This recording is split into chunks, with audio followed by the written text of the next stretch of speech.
A show called This Is My Brave with a support group of friends, my supportive sister, and my amazing husband. The show has to do with regular people talking about their mental illness. By hearing stories about people and what they've done to help deal with the disease or how they've helped a loved one get through it, hopefully it will stop the stigma of mental illness. I had to leave during the intermission. I was having panic attacks. I was watching these amazing people talk about what they've dealt with, and I thought, what am I complaining about? These people have gone through so much trauma. I then remembered, this is a disease. I don't choose to have this, but I did decide it's time to show my brave. Most of you probably know that I have severe depression and anxiety from previous posts on Facebook. What you probably don't know is that I was in a mental hospital for 10 days. Yes, for the third time in my life, I was going to end it all.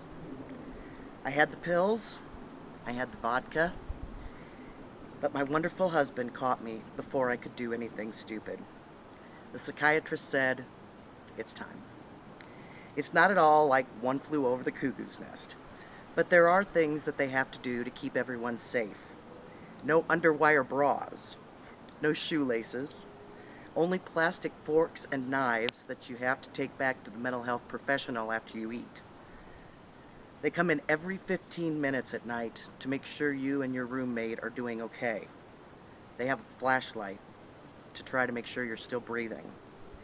They give you your pills in little cups after you stand in line. You can't go into anyone else's room. There's no hugging, no touching. You get 2 cigarettes 4 times a day, which for people that know me well, yeah, that was not fun. We didn't get caffeine.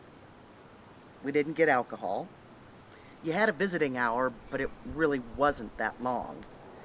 And they had to have someone look through the people's stuff before they could come in, and also look through any items that they were bringing in for the patient. Well, it sounds not that much fun, but really it wasn't. It was awesome. Probably one of the best things I've ever done for myself. I got to talk to many doctors about what was going on in my brain. Those doctors helped figure out the best medications for me. I realized that I should not be ashamed of my disease, and it was something I needed. I learned how to help myself when that monster invades my thought process.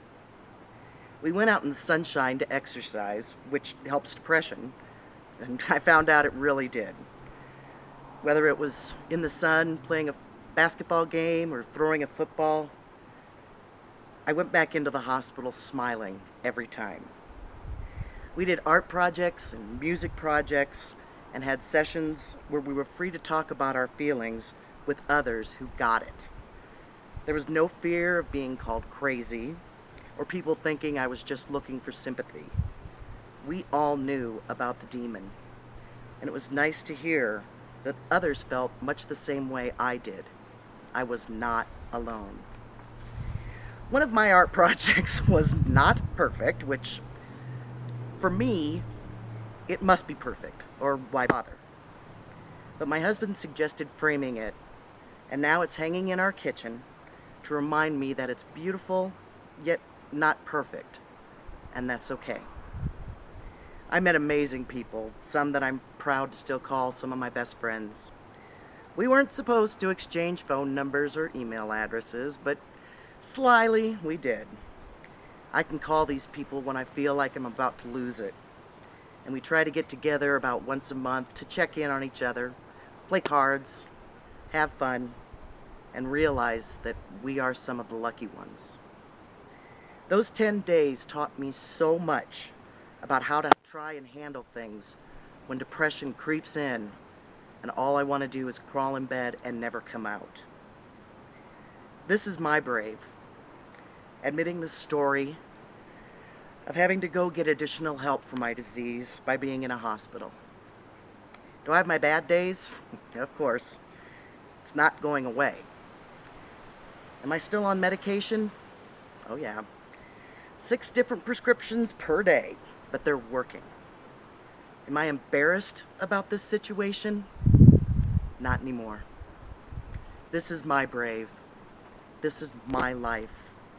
My sometimes challenging and painful, but always wonderful and amazing life.